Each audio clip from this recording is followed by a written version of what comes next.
Hi guys, good afternoon. My name is Abigail Oluwakemi Odelade and we are here at Ani Fowoshe Ikeja in a mechanic workshop. We're here to talk about basic mechanical equipment and what they are used for. Sit back and enjoy yourself.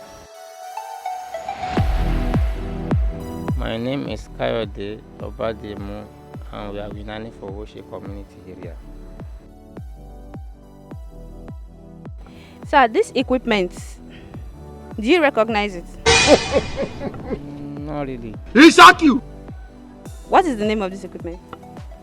It's a linging. I don't recognize it. Let me just... My name is Aro Abegunde. So can you recognize this equipment? No. He shock you. Do you know what it is used for? So what do you do here, sir? We do mechanical engineering. Orúkọ mi ni Shamsuddin Lawal. A wà ní Ìkẹjà ní Ani Fowoshe, Oyèlọ́lá Street. Kí ni nǹkan tí ẹ̀yin ń ṣe ń bí báyìí gangan? Engineer ni àwa ń bí báyìí. Àwa ń ṣe mọ́tò mechanic engineer làwa ń ṣe mí báyìí. Sir, ẹ wo equipment ọwọ́ mi yìí dáadáa. Kí ni nǹkan tí wọ́n fi ń ṣe? He shock you. Eléyìí tí wọ́n fi lè ṣe ni pé wọ́n fi ń ṣe